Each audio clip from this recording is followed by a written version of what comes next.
दर्शको नमस्कार. अस्मिता विजन परिवाराच्या वतीने दीपावलीच्या तुम्हा सर्वांना खूप साऱ्या शुभेच्छा. दर्शको, भारतासह अनेक राज्यांमध्ये आपण दिवाळीचा हा सण आनंदोत्सवामध्ये साजरा करत आहोत. खरं तर दिवाळीचा हा सण म्हणजे आपल्या सर्वांसाठी आनंद पर्वणीचा हा सण, सुख समृद्धी आपल्या घरी घेऊन येणारा हा सण आहे. दिवाळीचा हा सण भारतामध्ये अनेक राज्यांमध्ये वेगवेगळ्या पद्धतीनं हा सण साजरा करण्यात येतो. तेव्हा महाराष्ट्रात कशा पद्धतीनं हा सण साजरा केला जातो आणि दिवाळी या सणाचं महत्त्व काय आहे, दिवाळी या सणाचा इतिहास काय आहे, याची पार्श्वभूमी काय आहे आणि दिवाळीचा हा सण आपण कशा पद्धतीनं साजरा करायचा आहे हे आपण आता जाणून घेऊयात. दीपावली हा एक प्रमुख हिंदू सण आहे. हा दीपोत्सव भारतात सर्वत्र साजरा होतो. या सणाला घरात आणि घराबाहेर तेलाचे दिवे लावले जातात. उंच जागी आकाश दिवा म्हणजेच आकाश कंदील लावलं जातं. घराबाहेर रांगोळी काढून सुशोभीकरण केलं जातं. पावसाळा संपून नवी पिके हाती आल्यानंतर शरद ऋतूच्या ऐन मध्यभागी अश्विन आणि कार्तिक या महिन्यांच्या संधिकालातला हा सण येतो. अश्विन वद्य त्रयोदशी ते कार्तिक शुद्ध प्रतिपदा हे 4 दिवस या सणाचे असतात. हा सण साधारणपणे ऑक्टोबर-नोव्हेंबर दरम्यान येत असतो. या सणाला भारतात बहुतांश ठिकाणी सुट्टी दिली जाते. उपलब्ध पुराव्यानुसार दिवाळी हा सण किमान 3000 वर्षे जुना आहे.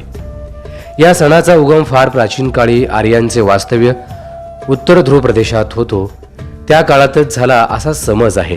6 महिन्यांची प्रदीर्घ रात्र संपून 6 महिन्यांचा दिवस सुरू होताच त्या प्रदेशातील लोकांना नवजीवन प्राप्त झाल्यासारखं वाटत असावं आणि त्यासाठीच ते हा आनंदोत्सव साजरा करीत असावेत. तथापि वैदिक काळात अश्विन महिन्यात शरद ऋतूचं औचित्य साधून अश्वयुजी किंवा आग्रयण यासारखे यज्ञ केले जात असत, ज्यांचा समावेश 7 पाक यज्ञ यामध्ये होतो. परंतु या धार्मिक आचरणात दिवाळीचं प्राचीन संदर्भ सापडतात असे नेमके म्हणता येतच नाही, असे मत पी. गुप्ता यांनी आपल्या फोकलोर ऑफ दिवाळी या पुस्तकात मांडले. काही लोकांची ही श्रद्धा अशी आहे की 14 वर्षांचा वनवास संपून रामचंद्र सीतेसह अयोध्येला परत आला, तो याच दिवसात. पण त्यावेळी त्याचे स्वरूप आजच्यापेक्षा खूपच भिन्न होतं. प्राचीन काळी हा यक्षांचा उत्सव मानला जायचा. अंधार दूर करून प्रकाशाचं अस्तित्व निर्माण करणारा दीप मांगल्याचं प्रतीक मानला जातो. याच्या प्रकाशानं आपल्या जीवनातील अंधकार दूर व्हावा म्हणून हा दीपोत्सव साजरा केला जातो. पावसाळ्यातील समृद्धीच्या आनंद उत्सवाचा कृतज्ञतेचा हा सोहळा मानला जातो. या दिवसात सायंकाळी दारात रांगोळी काढून पणत्या लावतात. घरांच्या दारात आकाश दिवे लावले जातात. महाराष्ट्रात आणि इतर ठिकाणी लहान मुले या काळात मातीचा किल्ला तयार करतात. त्यावर मातीची खेळणी मांडतात, धान्य पेरतात. यामागची परंपरा कशी आणि केव्हा सुरू झाली, आता याची नोंद घेऊयात. यामागची परंपरा कशी केव्हा सुरू झाली याची नोंद नाहीये. तर आता आपण जाणून घेऊयात वसुबारस म्हणजे काय, वसुबारस याचं महत्त्व काय आहे, ते कशा पद्धतीने आपण साजरा करतो याविषयी आपण आता माहिती घेऊयात. वसुबारस याविषयी माहिती घेऊयात. अश्विन कृष्ण द्वादशी म्हणजेच गोवत्स द्वादशीश वसुबारस हा सण साजरा केला जातो. वसुबारस याचा अर्थ वसु म्हणजे द्रव्य, धन, त्यासाठी असलेली बारस म्हणजेच द्वादशी. या दिवसाला गोवत्स द्वादशी असेही म्हणतात. भारताची संस्कृती ही कृषीप्रधान असल्यानं या दिवसाचं महत्त्व विशेष आहे. या दिवशी संध्याकाळी गायीची पाडसासह पूजा करतात. घरात लक्ष्मीचं आगमन व्हावं या हेतूने या दिवशी सवत्स धेनुतेची पूजा करण्याची पद्धत आहे. ज्यांच्याकडे घरी गुरे वासरे आहेत त्यांच्याकडे ह्या दिवसाची पुरणाचा स्वयंपाक करतात. घरातील सावाष्ण बायका गायीच्या पायावर पाणी घालतात. नंतर हळद कुंकू फुले अक्षता वाहून फुलांची माळ त्यांच्या गळ्यात घालतात. निरंजनाने ओवाळून केळीच्या पानावर पुरणपोळी वगैरे पदार्थ ओढून गायीला खाऊ घालतात. ह्या दिवसापासून अंगणात रांगोळी काढण्यास सुरुवात करतात. पुष्कळ स्त्रियांचा या दिवशी उपवास असतो. ह्या दिवशी गहू मूग खात नाहीत. स्त्रिया बाजरीची भाकरी आणि गवारीच्या शेंगाची भाजी खाऊन उपवास सोडतात. आपल्या मुलाबाळांना चांगलं आरोग्य मिळावं आणि सुख लाभावं म्हणून ही पूजा करतात. आता जाणून घेऊयात धनोत्रयोदशी म्हणजे काय. धनोत्रयोदशीला आपण काय करतो, कशा पद्धतीने धनोत्रयोदशीची पूजा करतो ते आपण आता जाणून घेऊयात. अश्विन कृष्ण त्रयोदशी धनत्रयोदशी हा सण साजरा केला जातो. धनत्रयोदशी या सणामागे एक मनोवेधक कथा आहे. कथित भविष्याप्रमाणे हेमा राजाचा पुत्र आपल्या 16व्या वर्षी मृत्युमुखी पडणार असतो. आपल्या पुत्रानं जीवनाची सर्व सुखी उपभोगावीत म्हणून राजा आणि राणी त्याचं लग्न करतात. लग्नानंतर 4था दिवस हा तो मृत्युमुखी पडण्याचा दिवस असतो. या रात्री त्याची पत्नी त्यास झोपू देत नाही. त्याच्या अवतीभोवती सोन्या चांदीच्या मोहरा ठेवल्या जातात. महालाचं प्रवेशद्वारही असेच सोन्या चांदीनं भरून रोखलं जातं. सर्व महालात मोठमोठ्या दिव्यांनी लखलखीत प्रकाश केला जातो.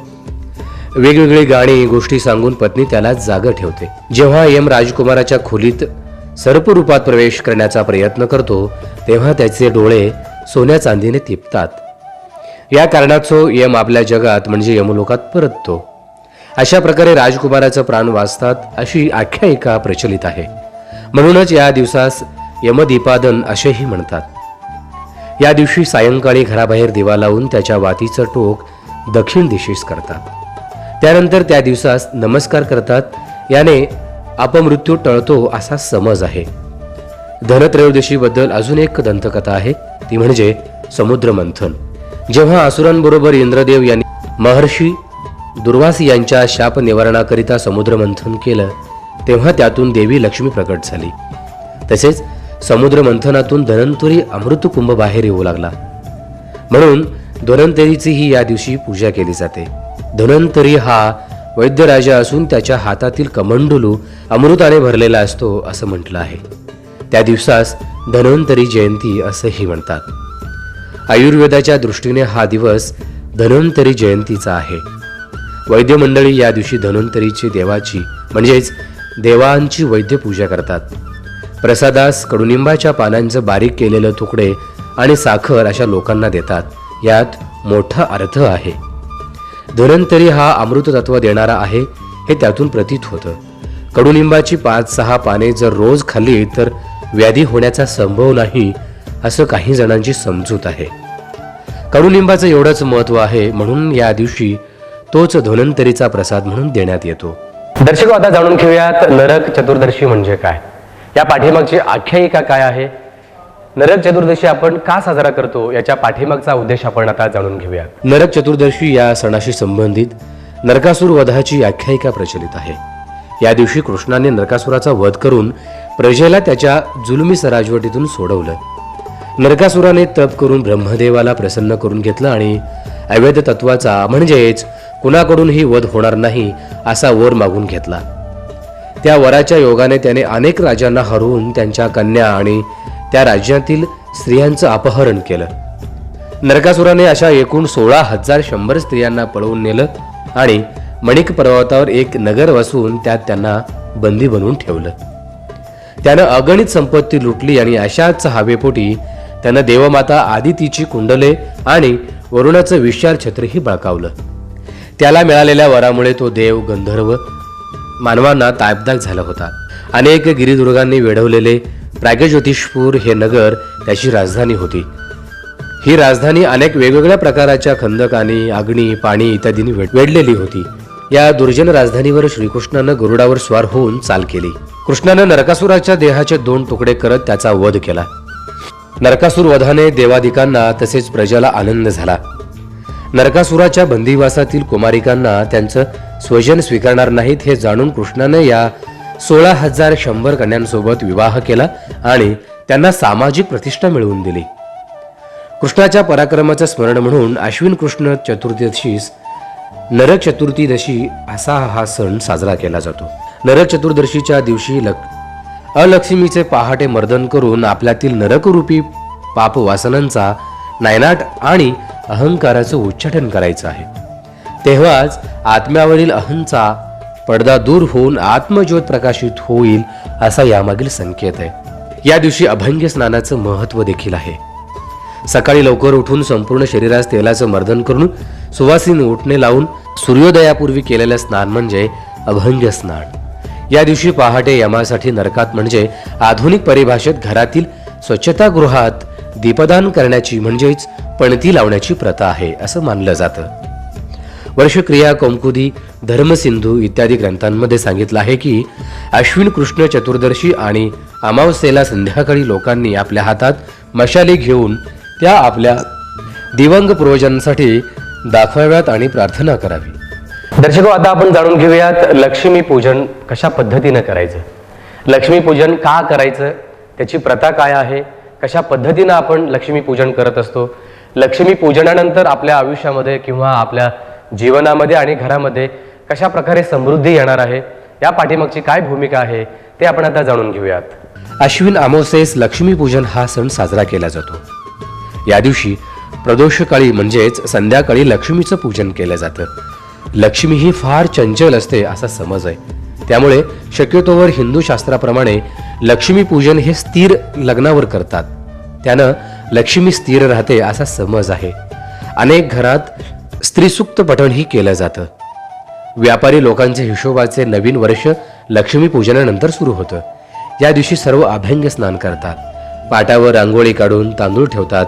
त्यावर वाटी किंवा तबक ठेवतात. त्यात सोन्याचं दागिनं, चांदीचा रुपया, दागिने ठेवून त्यांची पूजा करतात. हा दिवस व्यापारी लोक फार उत्साह साजरा करतात. या दिवशी स्वच्छता करण्यासाठी लागणारी नवी केरसुणी विकत घेतात. तिलाच लक्ष्मी मानून तिच्यावर पाणी घालून हळद कुंकू वाहून घरात वापरण्यास सुरुवात करतात. प्राचीन काळी या रात्री कुबेर पूजन करण्याची रीत होती. कुबेर हा शिवाचा खजिनदार आणि धनसंपत्तीचा स्वामी मानला जातो. दीपप्रज्वलन करून यक्ष आणि त्याचा अधिपती कुबेराला निमंत्रित करून गुप्तजने पूजणे हा मूळचा सांस्कृतिक कार्यक्रम होता. परंतु गुप्त काळात वैष्णव पंथाला राजाश्रय मिळाल्याने आधी कुबेराबरोबरच लक्ष्मीचीही पूजा होऊ लागली. विविध ठिकाणी झालेल्या उत्खननात कुषाण काळातील अनेक मूर्ती सापडल्या आहेत. त्यामध्ये कुबेर आणि लक्ष्मी एकत्र दर्शवले आहेत. काही मूर्तींमध्ये कुबार त्याची इरितीसह दाखविला आहे. यावरून असे दिसते की प्राचीन काळी कुबेर आणि त्यांची पत्नी इरिती यांची पूजा केली जात असावी. कालांतराने इरितीचे स्थान लक्ष्मीने घेतलं आणि पुढे कुबेराच्या जागी गणपतीला प्रतिष्ठित केलं गेलं. अलक्ष्मी म्हणून ज्या देवतेला मध्यरात्री हाकलून देण्याची प्रथा आहे तीच खरी या सणाची इष्ट देवता असल्याचंही म्हटलं जातं. तिला ज्येष्ठ, षष्ठी वा सटवी, नृत्यती या नावानेही ओळखतात. नृत्यती ही सिंधू संस्कृतीतील मातृदेवता समजली जाते. तिला ब्राह्मणी संस्कृतीने अलक्ष्मी म्हणून तिरस्कारलं असलं तरी ती राक्षसांची लक्ष्मी आहे असं देव मानत असल्याचा उल्लेख दुर्गा सप्तशतीमध्ये आहे. लक्ष्मी पूजनाच्या निमित्ताने आर्थिक व्यवहारातील सचोटी आणि नीती आणि अर्थप्राप्तीच्या साधनांविषयी कृतज्ञता अशी दोन महत्वाची मूल्ये मनात रुजतात. म्हणून या पूजेस विशेषतः महत्व आहे. भगवान महावीर मोक्षाला गेल्यानंतर त्याच दिवशी संध्याकाळी महावीरांचा प्रमुख शिष्य गौतम गणधर यांना केवळ ज्ञान प्राप्त झालं म्हणूनच दिवाळीच्या संध्याकाळी लक्ष्मी पूजन केलं जातं. ते संपत्ती रूपी लक्ष्मी मिळवण्यासाठी नव्हे तर मोक्ष लक्ष्मी किंवा आत्मकल्याणरूपी लक्ष्मी मिळवण्यासाठी. गणधर त्यांचा दिव्य ध्वनी सर्वसामान्यांपर्यंत पोहोचवितात. दिवाळीसाठी मूर्ती जमिनीवर आणि राजस्थानातील प्रथेप्रमाणे तांदळाच्या ओल्या पिठाची रांगोळी काढतात. त्याला मांडणे असंही म्हणतात. त्यावर पाट मांडून लक्ष्मीपूजन किंवा ओवाळणं आदी विधी केले जातात. दर्शको, आता जाणून घेऊयात गोवर्धन पूजा म्हणजे काय, गोवर्धन पूजा आपण का करावी आणि कशा पद्धतीनं करावी, याच्या पाठीमागची आख्यायिका काय आहे ते आपण आता जाणून घेऊयात. मथुरेकडील लोक बलिप्रतिपदेच्या दिवशी सकाळी गोवर्धन पर्वताची पूजा करतात. ते ज्यांना शक्य नसेल ते गोवर्धनाची प्रकृती करून त्याची पूजा करतात. अन्नकूट म्हणजेच वास्तवात गोवर्धनाची पूजा होय. प्राचीन काळी हा उत्सव इंद्रप्रीत्यस्थ होत असे, पण वैष्णव संप्रदायात बलवान झाल्यावर इंद्रपूजेचे रूपांतर गोवर्धन पूजेत केले जातं. विविध प्रकारची पक्वाने आणि खाद्यपदार्थ तयार करून ते कृष्णमूर्तीच्या पुढे मांडणे आणि कृष्णाला त्याचा नैवेद्य दाखवणे याला अन्नकूट म्हणतात. दर्शको, आता जाणून घेऊयात भाऊबीजाविषयी. खरं तर भावाच्या आयुष्यामध्ये बहिणीचं काय महत्त्व असतं याविषयी आपण आता भाऊबीज या माध्यमातून जाणून घेणार आहोत. भाऊबीज काय असतं आणि कशा पद्धतीने आपण ते साजरा करतो ते जाणून घेऊयात. कार्तिक शुद्ध द्वितीयेस भाऊबीज हा सण साजरा केला जातो.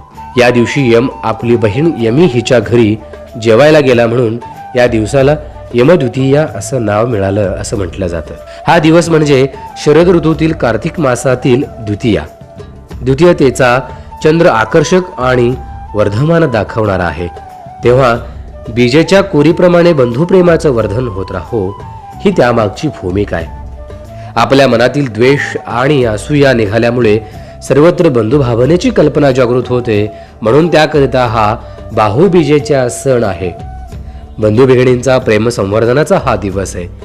या दिवशी बहिणीच्या घरी भाऊ गोडधोड भोजन करतो आणि सायंकाळी चंद्राची कोर दिसल्यानंतर बहीण प्रथम चंद्रकोरीस आणि त्यानंतर भावाला ओवाळते. भाऊ मग ओवाळणीच्या ताटात ओवाळणे देऊन बहिणीचा सत्कार करतो. भावा बहिणीच्या नात्याचा एक तरी सण प्रत्येक समाजात असतोच. राजस्थान उत्तरेकडे राखी पौर्णिमेला महत्त्व आहे. इकडे आलेल्या जैन समाजातील काहींनी तीच परंपरा कायम ठेवली. काहींनी मात्र इथल्या रीतिरिवाजाप्रमाणे भाऊबीज साजरी करण्यास सुरुवात केली. त्यातही जैन लोकांच्या काही विशिष्ट समाजात फक्त भावाकडूनच ओवाळणी वसुली केली जात नाही, तर बहिणीही भावाला आणि भाऊ विवाहित असेल तर वहिनीलाही भेटवस्तू देत असते. तेव्हा अशा या वैशिष्ट्यपूर्ण अशा दीपावली सणाच्या अस्मिता विजनच्या सर्व दर्शकांना अस्मिता विजन परिवाराकडून दीपावलीच्या खूप खूप शुभेच्छा. नव्या सणाला उजळू दे प्रकाश, पसरू दे सर्वत्र लख प्रकाश. जुळून यावेत नवे ऋणानुबंध हा एकच ध्यास. जुळून यावेत नवे ऋणानुबंध हा एकच ध्यास. आला आज हा दिवाळीचा सण खास. अस्मिता विजन परिवाराच्या सर्व दर्शकांना दीपावलीच्या खूप साऱ्या शुभेच्छा. ही दिवाळी आपल्या आयुष्यात सुख समृद्धी घेऊन येऊ याच शुभकामना. दिवाळीच्या या शुभेच्छासह मी सुमित गाडेकर आता आपला निरोप घेतोय. नमस्कार.